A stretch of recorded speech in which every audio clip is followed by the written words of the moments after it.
Hi, I'm Michael Wargo, team pilot for rcbattery.com, Precision Aerobatics, and FMS. And today we're going to have a discussion about batteries that I feel is something that everyone should know. I think you ought to really think hard when you're purchasing a battery to make sure you're buying the right battery. Just because it's the correct milliamp that's recommended by the manual and the right cell count doesn't mean it's the right battery. And today I'm going to show you exactly why. There are a lot of quality batteries out there, different quality levels. Obviously, as a representative of rcbattery.com, these Liperior batteries are fantastic, but I don't want to make this a sales pitch on rcbattery.com. But what I do want to assure you is as they are choosing their batteries, they've done a lot of the work for you. The milliamp range, the discharge rates, things like that. They've done their homework and they're providing a battery that is really the right battery for most aircraft. There are exceptions, but I'm going to explain to you why the C ratings are important and exactly what it means and how you arrive at the right conclusions for your aircraft. Okay, first, you need to understand what the milliamp rating is. Basically, 1,000 milliamps represents 1 amp.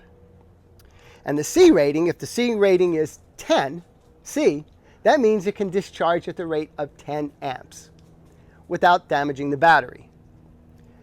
Obviously, if you continually discharge at the maximum rate, the battery will heat up and eventually become ineffective and not be able to deliver at the same rate. So what we need to do is do a combination of making sure we have the right battery with the right discharge rate. So if you have a 1,000 milliamp battery and you are flying it on an aircraft that is going to pull 30 amps, at 10 C, it can only basically discharge at 1/3 that rate. So you need at least a discharge rate of 30 C. That means you can multiply that by 30, and now you have a battery that will discharge at 30 amps. Needless to say, we always try and give it a little room, get a 40 C battery. But the bottom line is, a lot of people, what they do is they will buy a battery that's, let's say, 120 C, guaranteeing they have enough power. The problem is, even though it seems and feels like you're getting a lot better performance out of it, it's not necessarily true. I want to show you this. This is a very large, heavy discharge battery. And this is only a 4,000 milliamp 6S. This is a Liperior 5,000 milliamp 6S. This battery will last longer, has just a slightly lower discharge rate, 65 as opposed to 80 C. But this battery is significantly lighter. Okay, this is a 4,000 milliamp battery with 85 C. It's quite heavy. This is a Liperior 5,000 milliamp battery with 65 C. The bottom line is this battery will last a lot longer in your model and will offer you no difference in its ability to basically fly the aircraft at max power. It would be negligible, if at all. So this one will fly the plane a lot longer. It will fly it lighter on top of that, which will add to the flight time as well. Longer. So this battery, although the discharge rate is higher, is absolutely pointless. One of the reasons for the high discharge rate batteries is EDFs, for instance, they are very power hungry. They eat up a lot of power. They tend to run the batteries very hot. So people are running to higher and higher discharge rate so it can discharge at 80 or 90 amps and not necessarily puff the batteries up. But again, it's a bit of a red herring because it's not necessarily adding to the performance. What you need to do is just be a little more judicious on how you use the battery. Don't fly at full throttle constantly, and you'll get optimum performance. The batteries will be well conditioned, and you won't have to worry about puffing them up, and you'll have all the fun you normally have. Plus, if you cut the power back a little bit, you get longer flight times. Okay, when choosing the right battery, it really depends on the application. Again, EDFs, they do eat a lot of power. You're not doing 3D with them, so the weight isn't quite as critical, so a higher discharge rate can be very helpful. I tend to really enjoy the performance when I fly my planes light. I like the slow flight performance. If you watched a recent video of me flying an F-16, I flew it on a very light battery, but I was able to Harrier it so low I can almost stop the aircraft. And that's only possible with a light battery. My recommendation is always go with the lightest battery you can while having enough of a discharge rate that you're not overdriving the battery and causing it to puff up. Again, my biggest advice is when you're flying an EDF, just don't fly it at full power all the time. You've got to let the battery just rest a little bit. That's really all that's necessary to make sure that that battery lasts you quite a long time. The milliamp rating basically is how much power is in this thing. How long you can fly basically is what it equates to. So obviously, if it's something recommended from 2200 to 2600 milliamps, if you fly on 2600, you're more likely to have longer flight times. But again, the battery is heavier. You have to choose what's right for you. I always tend to go with the lighter battery, again, because I'm an aerobatic pilot, and that's what floats my boat. If you want to stay up in the air for a long time, you go with a larger battery. For me, it's critical to choose this discharge rate. For instance, in my pattern ships, for instance, I fly a 4,000 milliamp battery. This one here, although it has a high discharge rate, doesn't do a good job in flying it. It's too heavy. My pattern ships just do not have the right performance. The other thing is I fly a fairly light 4,000 milliamp pack, only a 30C, because I get all the performance I need, but the plane flies very light. And I could fly a 4,500 or even a 5,000, but again, I lose a little bit of performance. I do get a little longer flight time, but at this point it's not important because I'm only flying through a sequence. But the battery I'm choosing is a very deliberate choice. I could go a higher discharge rate, but I don't. The other thing about the C rating is that you just have to be careful. Once you start taking a look at your application, to get it on an amp meter, run the plane up, and see how many amps it's going to draw. If it's drawing 40 amps, you need to make sure that you understand that your battery can discharge at 40 amps if you're going to be flying on full throttle a lot. It's really very simple. If you don't have an amp meter, you should have one. Now, this is a watt meter, and as you can see, as I accelerate,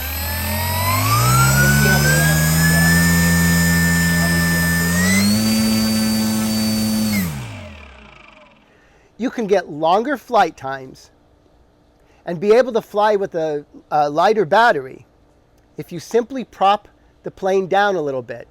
If it suggests a 13-inch prop, you go to a 12-inch prop, and your top end speed might drop just a minute amount, but your flight times increase. The draw on your batteries and the damage to your batteries drops a little bit.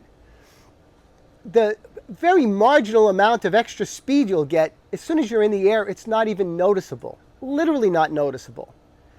And unless you're pylon racing or doing something that absolutely demands that you max it all out, then I'd suggest prop it back a little bit, compromise a little bit of that top end speed, but you're going to get better performance, and you'll also get longer flight times. To me, it's a no-brainer of a trade-off. Plus, in the end, your batteries are always healthier because they're not getting puffy, they're not being overheated, and the better you treat your batteries, the longer they last. And they're expensive, and we understand that. In order to treat your batteries well, I have a few suggestions. The first one was, I mentioned it a little earlier. What you need to do is make sure when you're flying, don't fly at full throttle all the time. Give the battery a little bit of a rest, and you just won't puff it up. I do it way more often than I want to, and when the batteries get too puffy, you really shouldn't use them anymore. They get a little dangerous, although it's really not as bad as many people think. This particular battery, is a little puffy. This isn't the highest quality battery in the world. It's not a Liperior battery, but anyway, it's puffy. This is certainly usable. All that happens when it gets puffy is you overheat it and it releases a little bit of gas, and that puffs it up a little bit. The problem is when they get too puffy, we are risking, the potential of having an issue. So I recommend if they get too puffy to just retire the battery. Okay, in order to also maintain your battery's health, I suggest if you're not going to use the battery for a few weeks, put them in storage mode. When you get them, they're in storage mode. Basically, they're stored at a nominal voltage that will be able to help the battery last. It seems indefinitely. I'm sure that's not true, but it will last a lot longer. If you're not using it every couple of weeks, put it in storage mode. Just like you charge it or discharge it, there's an optimum range to store the battery, and your chargers know how to do it. So all you have to do is put the charger on storage mode, push the button, let it go, and when it's done, store it, and then charge it before flight the next time. I really believe this is a little more important than most people think. I used to habitually damage my batteries by leaving them fully charged too long. Although they will hold a charge for quite a while, the big problem with batteries is not that they lose voltage. They lose the ability to deliver the proper amperage. And that's a problem. I tend to rotate my batteries out as soon as they start getting weak and not quite delivering the punch that they need. But again, some of the batteries are quite expensive, so you need to really be careful with that. Another thing we're also going to find useful, a little bit of information, is besides always balance charging them, which of course keeps all the cells discharging it at an equal rate, you do know that you can charge them at the field at 2C, which means, if they're a 2200 milliamp battery, you can charge them at 4.4 amps and really not cause any problems. It's not going to damage the battery. I always charge at 1C. I just charge a 2200 at 2200 or 2.2 amps. But that's just me. You can charge them at twice the rate if you are in a hurry, and it does not damage the battery at all. I don't know how many of you know that, but that is the truth. Anyway, I have flown just about every battery out there, I think. I was sponsored for a long time by a company that had multiple lines of batteries, different quality levels, and so on. And let me tell you something.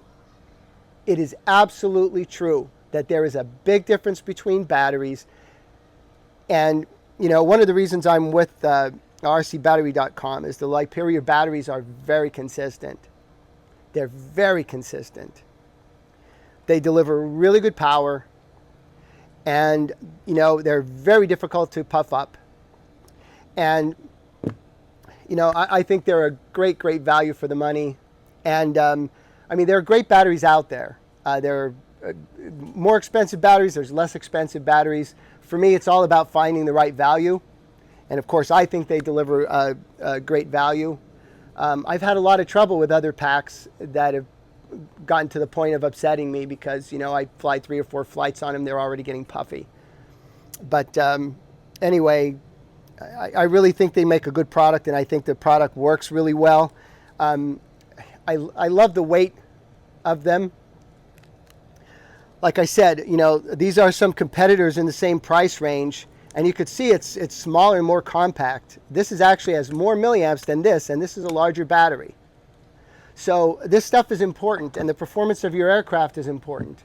So you fly the nice, lightest battery you can with the best optimal discharge rate, not the highest discharge rate, the optimal discharge rate. Okay, I also want to talk just a little bit about the type of plugs that are available. These are the EC type of plugs. They're very, very reliable. And so is the XT. You're not seeing as much as of the Dean's plugs anymore, but I kind of have a problem with these because eventually and over time, they tend to want to fail a little bit. They get a little loose, and I've had them fail more times than I can really count. For some reason, the connectors from going in and out, they get a little, they just get a little weak, and they're not making a good connection. There's little tricks to bend this and that to try and make sure they make good connection, but I would recommend that most of you go with the EC type or the XT type in the future, and maybe even change them out right now. I think it's a good idea for all your models, but that is just an opinion. But take it from experience. These don't fail, and these don't fail. This is obviously a diagram of the specs that are listed on the battery. Okay, we have a few different batteries here with different milliamps, different C ratings, and even different chemistry. The top two are LiPo batteries, lithium polymer. They discharge at a very high rate, but they're a bit more unstable. These are possible to catch fire if you overcharge them, things like that. The bottom one is a lithium ion, which they call a life battery. The reason we don't fly with those is because they don't quite discharge at the same rate, but also when they reach the end of their cycle, like a lithium polymer battery, the voltage just drops very naturally. But a lithium ion battery tends to drop pretty quickly once they reach a critical voltage, and it would be a lot easier to crash an airplane, of course. But the life batteries are used quite a lot for transmitters, and in this case, this 3800 is for my turbine jet engine. They run off of a 3-cell life battery. The ECU runs off of that battery. Anyway, and there's different cell counts. Obviously, the cell count results in the total voltage of the aircraft. As you can see, the 2200 is a 14.8 volt, and the 5000 obviously is a 22 volt. Something that many of you may or may not understand is the reason we have more cells and operating on a higher voltage is pretty simple. The motors are rated at a specific kV. kV is how many revolutions per minute that it turns per volt. So if you have 12 volts and 1000 kV, that means it will turn the propeller 12,000 RPMs. No matter how many volts are being put through it, no matter how many amps, no matter how big a propeller, no matter how big of anything, the motor will try to turn exactly to its kV. So if it wants to take 1 volt and it's 1000 kV, it will want to turn the propeller 1000 revolutions. If you put too big a propeller on it, turning a large propeller takes a lot more amperage.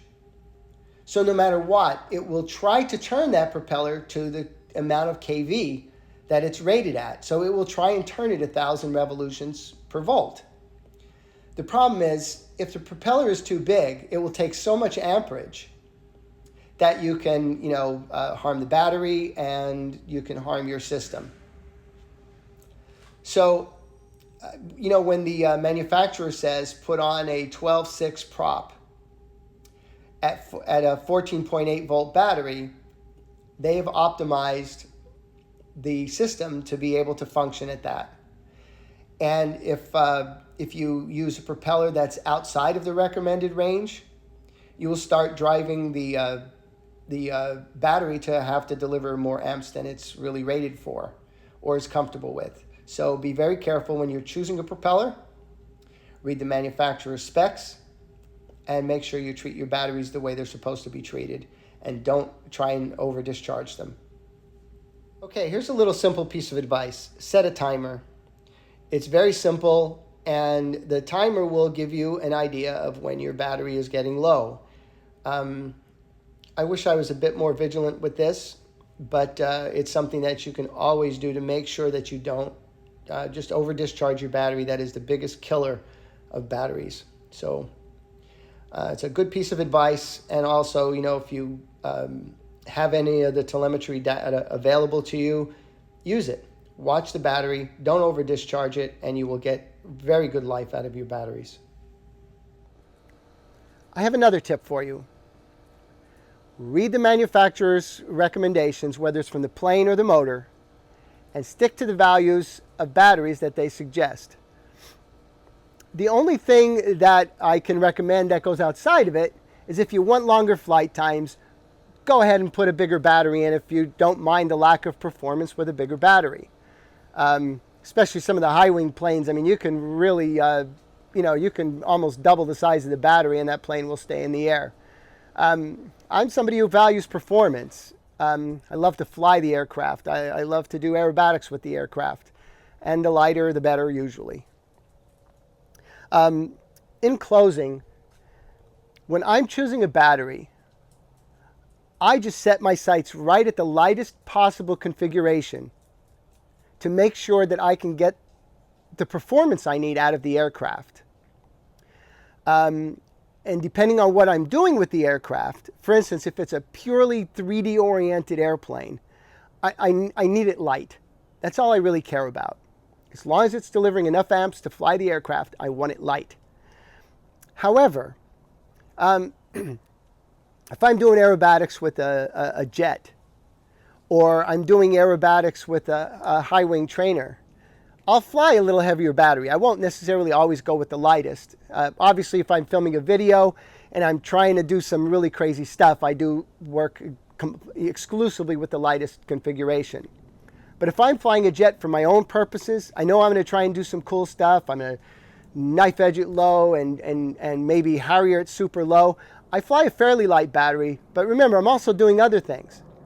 So I just try and, fly the battery that's right for what I'm actually doing.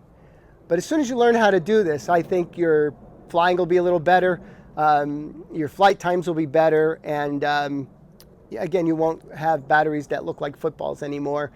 They'll stay cool, and they'll serve you for quite a while. I've had batteries that last really, really a long time when I take care of them. When I don't, they don't. So take this advice and choose your batteries carefully. rcbattery.com has a really nice selection of everything. So, visit the site and check out what they have and compare it with what you do have. And take a look at the batteries that you have. Weigh them. Weigh one to the other and see which batteries just seem to be right for you.